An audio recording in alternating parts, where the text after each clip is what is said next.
Hello, everyone, and welcome to episode 1 of Battlefield Breakdown. I am Blevins. This is brought to you by Turn 'em Sideways, your source for Riftbound content and other great stuff as well. But we're going to be talking about tournaments here on this show. Riftbound tournaments, to be specific. We had a few tournaments this weekend. This is the week of August 2nd. If you're watching this in the future, welcome and take a listen to this show. I'm going to be talking about the decks from the Riftbound Meta Weekly, as well a little bit as the Statica Forest in-person Chinese event as well. We're going to be talking about all of the decks from both of those events, and I've got some card stats and just some analysis. So let's jump right into the Riftbound Meta Weekly here. The top 8 for that event. Starting out in first place is Viktor. So we look here, very sort of standard Viktor list here. It did opt for the even split of yellow and blue runes here. We're going to see a trend here. A lot of Sprite Mothers, a lot of Stupefies, a lot of Ravenbloom Students. I did call on the Winning Point podcast a few weeks ago that Ravenbloom Student is possibly the best unit in the entire game, and it's playing out a little bit here.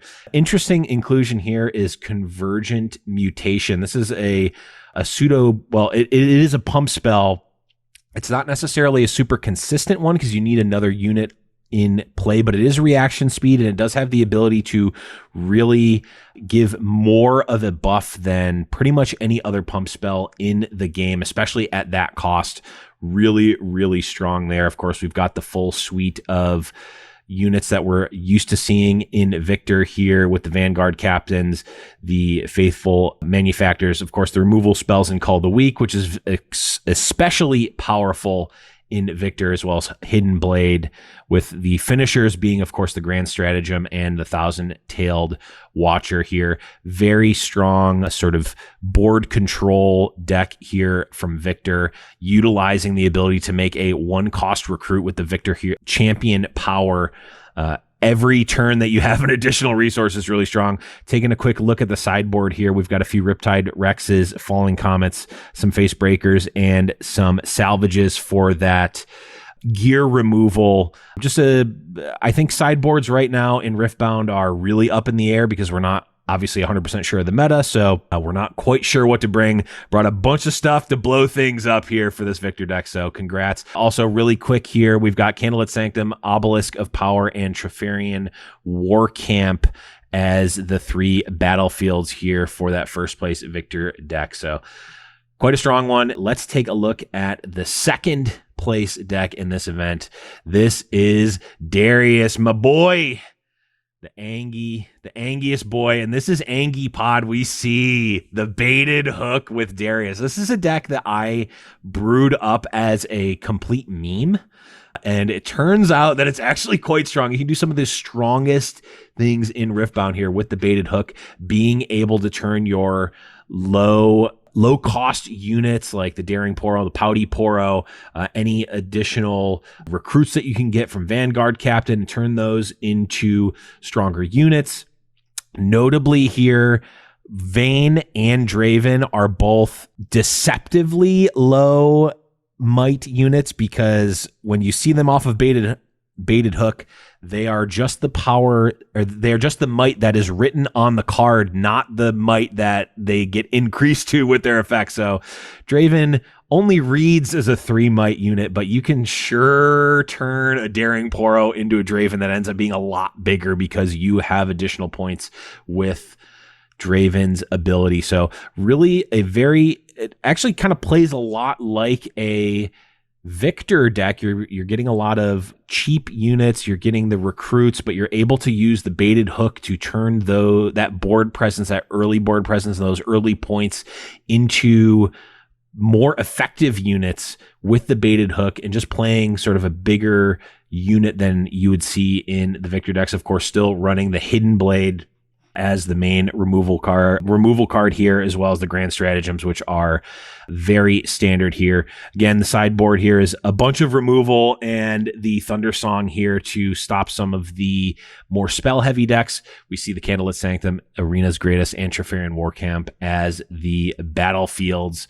Notably here, we see three Seal of Unities here in the Darius deck. It's an 8-4 breakdown on the runes. Seal's still up in the air as to what the best decks to use them in are and how many to use in those decks. So really, I'm keeping an eye on Seals and what decks are using them and how they are. One really powerful combo in this deck is actually Vanguard Captain, really sort of the centerpiece of this deck, of course, with the baited hook. When you baited hook the Vanguard Captain has 3 might. The main target you're looking for here is Spectral Matron, which when you play the Spectral Matron, you can return a unit. You can return a unit from your trash back to the battlefield, so you can sack the Vanguard Captain, chew the baited hook, get the Spectral Matron out, and then get the Vanguard Captain back, getting even more recruits. So you're just able to get a ton of value in board presence with the baited hook and the Vanguard Captain to really have these insurmountable early aggressive plays, as well as just, I mean, that play is good at any point in the game. But being able to have access to that from pretty much nowhere, because you can just play the Vanguard Captain, play the baited hook, all of it can happen at once. Of course, the baited hook coming in ready as it is a gear. You can just, out of almost nowhere, have a board and really turn the game around or just get really far ahead. And any turn that you're starting with another baited hook activation ready to go, you're going to be in a great place. But let's take a look at the next deck here. Coming up, number 3, we got Master Yi back. Took a week off, Master Yi did, but not this week. As we see here, getting 3rd place, we've got, of course, the Pit Rookies here. A lot of board presence. Kiana, of course, one of the better units that you can be using in body in orange. Carnivorous Snapvine, of course, is a staple there as well. A couple of interesting inclusions here. We've got 3 primal strengths. I think that is a nod to understanding how this deck wins the game.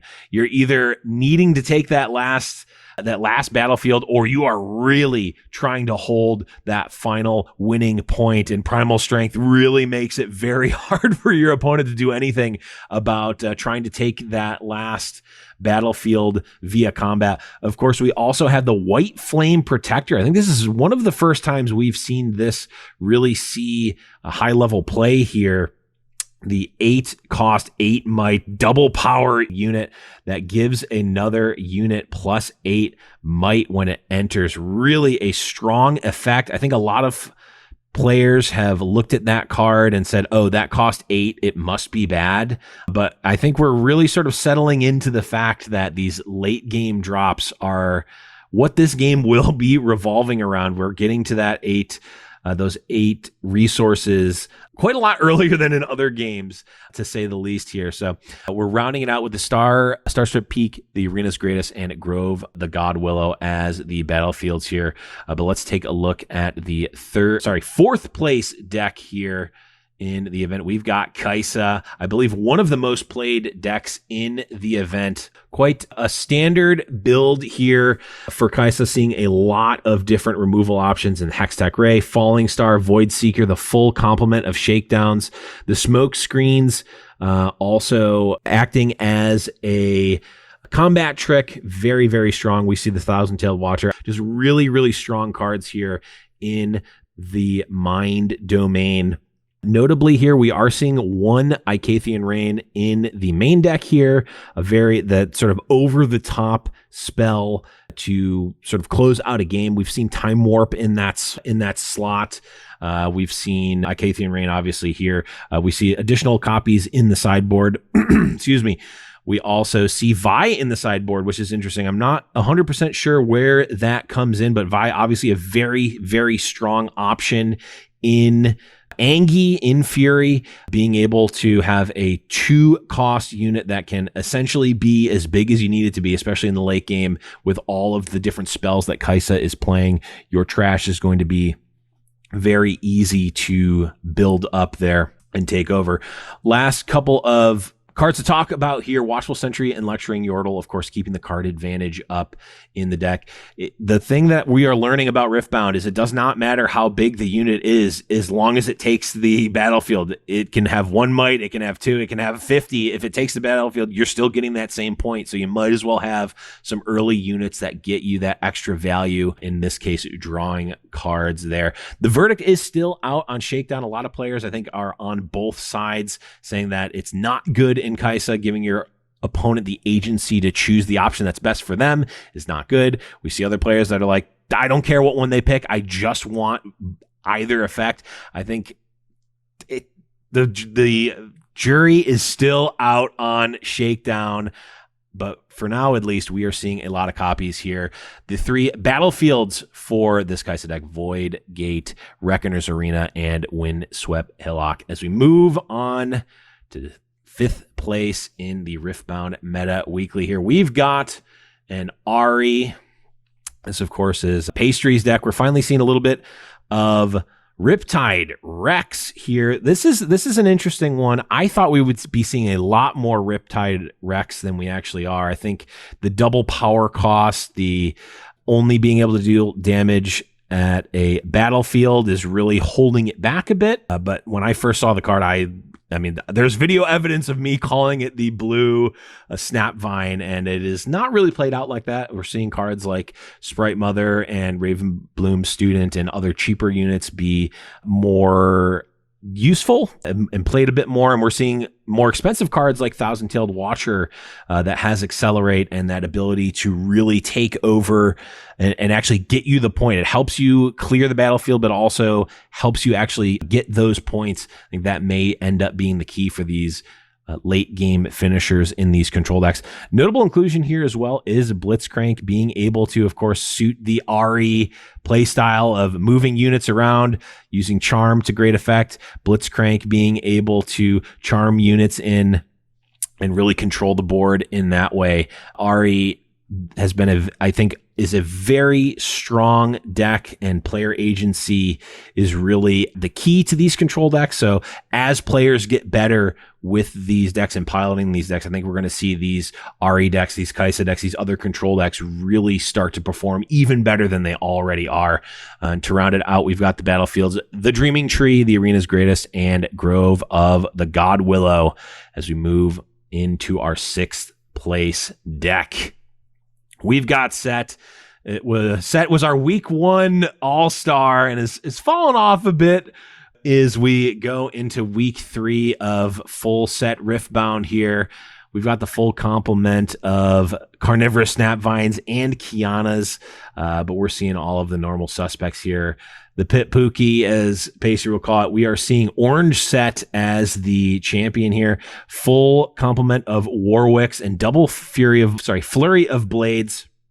This is the combo that we sort of saw very much so at the beginning when we did not have the full set of cards out. It was sort of the go-to finisher in these body decks, being able to Flurry of Blades and use Warwick to kill everything at a battlefield automatically is still very strong, and something that needs to be on your radar if you're playing against any body deck. We're very much seeing standard Set cards here. A lot of buffs, a lot of cheap units, a lot of board manipulating effects like Call to Glory, and the Wallop, of course, is a very strong one as well. The last thing here: battlefields, Zon, Warrens, Aspirant's Climb, and Monastery of Hirana. So we move on to number 7 here in the Riftbound meta. We got another Ari here.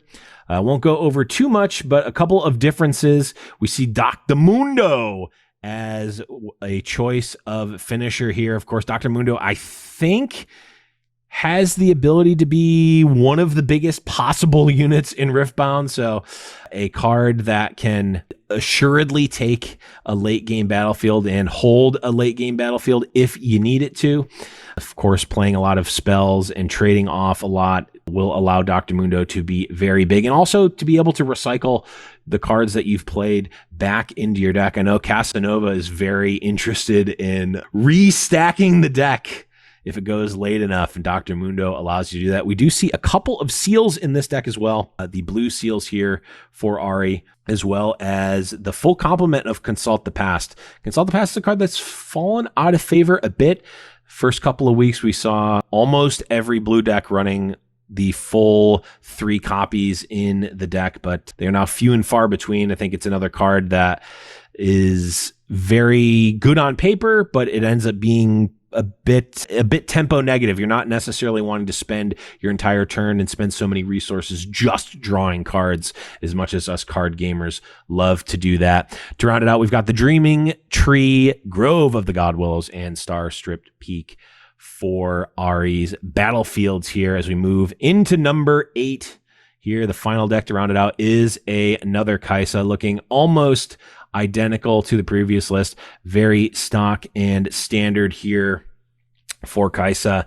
I don't have both of the lists up in front of me right now, but it looks like it may actually be card for card the same exact list, if not very similar here. And of course, putting up a very good result as well.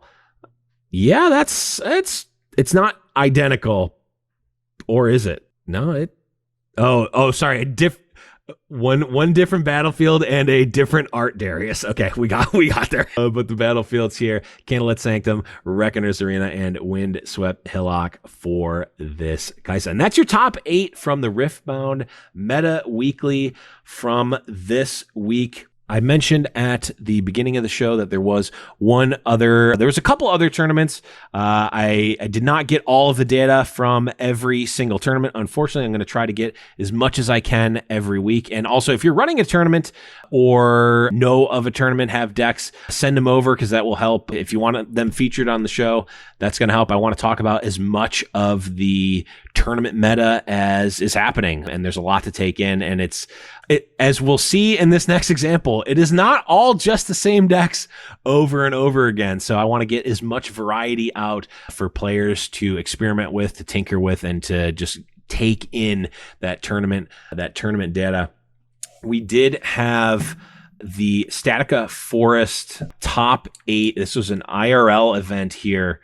This was an in-person tournament. Notably here, and I didn't mention this about the Riftbound Meta Weekly, but if you are familiar with it, that is a best of 3 sideboard included tournament. As you saw in the deck list, there were sideboards. This was it was best of 3, but no sideboard for this event. And of course, it was in China and in person. So a few differences here in the event, but we look at the top 8 here. You can see the top 4 on the screen right now. Master Yi is number 1. Number 2, Master Yi. Number 3, Viktor. Number 4, Darius.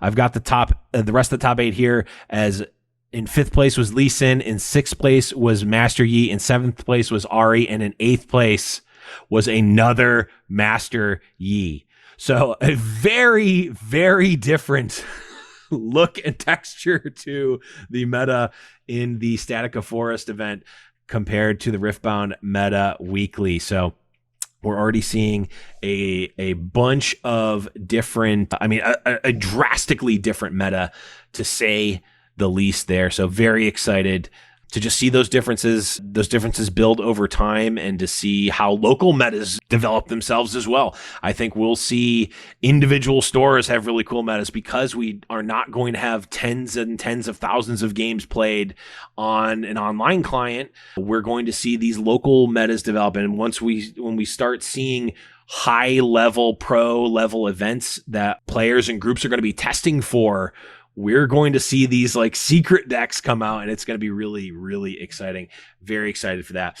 Before we move on to the stats for the tournament, because I've got a breakdown of a lot of different stats from the tournament, I wanted to talk about a couple of things that jumped out to me about this event and how it stands in the meta that we've seen over the past few weeks of Riftbound. First one is that Viktor is still holding strong. Week number 1, or week 0 even, first event we ever had, was very dominated by Viktor. I think a lot of players thought, oh, Viktor is the early front runner And then in the subsequent weeks, Viktor kind of fell off a little bit, and now Viktor is still holding strong. We see Viktor take down this event this week. So I think there's definitely builds. There's a few builds of Viktor that are very strong still. I don't think that he's overpowered. I don't think that he's unplayable. I think he's definitely a strong contender, one of the top tier decks, but not dominant. Another thing, as will be very much evidenced by the stats that we'll be talking about, Mind has the best 2-drop and which we've known about for a while in Ravenbloom Student, but also the best 3-drop in Sprite Mother. I think having these cheap units as early plays that can with Sprite Mother can kind of come out of nowhere and give you a free attacker and a free defender, as well as leaving a body on board. Very, very strong. Ravenbloom Student is an early play that allows you to have a very high ceiling and low floor, and also has the surprise element where your opponent has to factor in what spells you can possibly have and play around that. It is honestly very mind-boggling to me that it's an uncommon and that it only costs 2 resources. It is a very, very strong card, and I think we have not seen the last of Ravenbloom Student. As talked about in the deck profile, Darius is making a very strong usage out of the baited hook with we talked about the Vanguard Captain Spectral Mother combo. That's obviously very strong, but can be used in any of the order decks here. Spectral Matron, I almost got the name right. I'm actually surprised I got it that close.